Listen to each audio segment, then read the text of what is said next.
AI agents. You have probably heard this term a lot. Every big company, every AI conference, every new research paper, almost everyone is talking about AI agents. And there is a good reason for it. Agents represent the next big step in AI. They're not just about answering question and answer, they can actually act, take decision, use external tools, and even work together like the digital team. Now that's why they are so important. They make AI like a real assistant, not just a text-based question and answer system. So now when you explore agents in Azure, you quickly get overwhelmed because there isn't just one way of building AI agents here. In fact, there are multiple approaches. You have the AI Agent Service, you have OpenAI Assistants, or specifically Azure OpenAI Assistants, Logic App Agent Loops, frameworks like AutoGen, as well as the Semantic Kernel SDK. And I know what you're thinking. Which one to use? Which one is the best one? Well, the truth is, it depends on your use case. That's why in this video, I'll not only explain each one of these methods, but I'll also give you a guidance on when to choose which one. So let's start with the AI Agent Service, because this is the Microsoft flagship service for building agents in the cloud. This is a fully managed service designed to help you create, deploy, and scale AI agents quickly and securely without managing the underlying infrastructure. Now, what makes it special is that it's not just limited to OpenAI model. It supports other models like Mistral, Llama, Cohere. So now you get the flexibility which model you want to use based on your use case.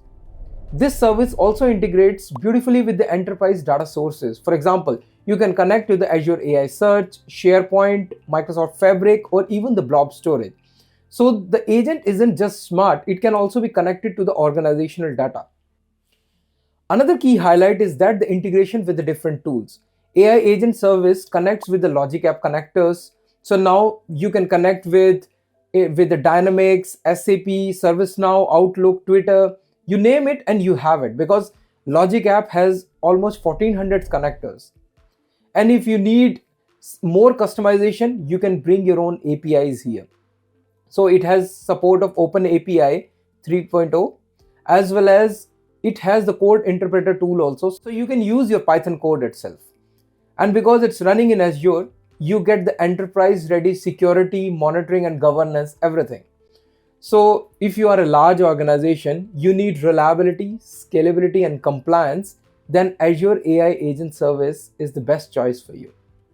Though it's in public preview, but still it's very powerful and good to use. Now another option is Azure OpenAI Assistants. Now this is something a little bit lightweight. Azure OpenAI Assistant, they are built on top of the OpenAI models. So that means you have a limitation that you can only use the Azure OpenAI models. The Assistant API is more focused on building the customized assistant that behave like a smart chatbot. Now you can enable tools like file search or the code interpreter. And it introduces something called as threads. So thread allows the assistant to remember the conversation. So if an assistant is there and if you use the same thread, then it has the memory of it. So if you want to use it tomorrow, you can have all the memory of the assistant. So Assistant API is a good option if you want to build a personalized chatbot or a help desk bot or something that needs memory or few built-in options. It's not as broad as the Azure AI Agent Service, but for the lightweight application, chatbot application, it's a good fit. Now the third one is the Azure Logic App Agent Loop. So Logic App Agent Loop is a slightly different approach, but very useful in certain scenarios. So Logic Apps are already very popular for building workflows with little to no code. With Agent Loop, you can insert AI into your workflows. For example, you can create a Logic App where the agent will make a decision, loops through the different steps, and then continue until the job is done. And the beautiful part is that you don't need to write a lot of code. You can visually just design the workflow and then introduce the agent loop. So now there are multiple tools which will be called, and your agent can make a decision which tool it should call. So this is the perfect fit for the business users or the IT team who wants AI integration into their workflows but don't want to spend more time in the coding. Now let's move to AutoGen. AutoGen is an open source framework created by Microsoft Research, and it is built specifically for multi-agent collaboration. While the agent service and the assistant are usually about one agent talking to a user, AutoGen is about multiple agents working together. So in the case of the AutoGen, you can create a system where different agents take different roles. For example, one agent acts like a researcher, other agent collects the data, another one is a writer which drafts the content, and the last one provides a review of the whole content. So these agents communicate with each other in a natural language, almost like a humans in the group chat. So the AutoGen framework also supports the function calling.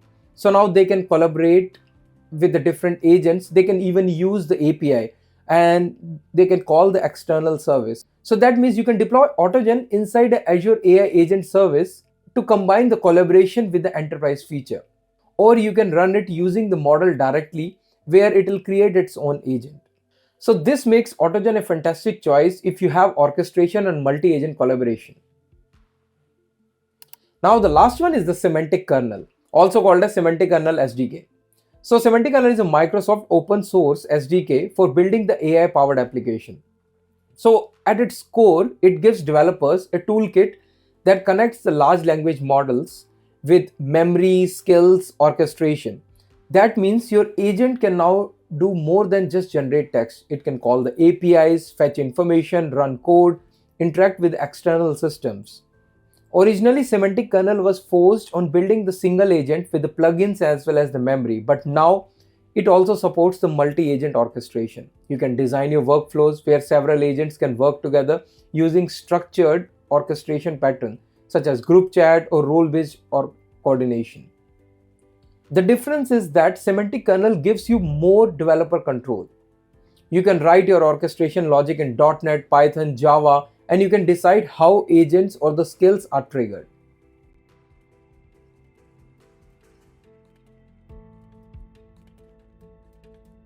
So now the important question which arises is, which one should you actually use in your environment? So if you need something enterprise ready with compliance, monitoring, integration, then Azure AI Agent Service is a strong choice. But keep in mind, it works in a very orchestration driven way. There is usually one main orchestrator agent that decides which other agents to call and when. The supporting agents don't freely take turns or have other conversation with each other. This makes it reliable for controlled workflow, but it's not as flexible as Semantic Kernel or AutoGen if you want agents to collaborate naturally. Now, if your use case is a lightweight assistant, maybe a chatbot or a knowledge bot with memory, then Azure OpenAI Assistant API is simpler and is easier option for you. If you want more focused on the business workflows without the coding, then Logic App Agent Loop will give you a practical visual way of bringing AI into automation. If you want multi-agent teamwork where the agents can talk to each other, negotiate, brainstorm, in that case, AutoGen is the framework designed exactly for that.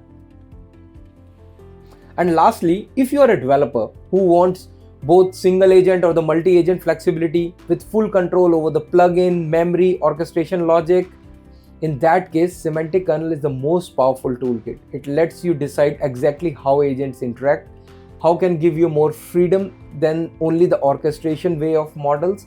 So now there are different ways of connecting them together. So in that case, Semantic Kernel is the best choice. So to summarize this video, we started with a big question: why AI agents are the talk of the town? Then we explored the different ways Azure lets you build them. So what you have learned is that there isn't just one way to build the AI agents in Azure. Each method has its own strengths. The real skill is knowing which one to use in your scenario. Azure gives you the building blocks and it's up to you to choose the right one for your case. So that's the information I wanted to provide in this video. I hope you liked it. Please like and subscribe. Thank you so much.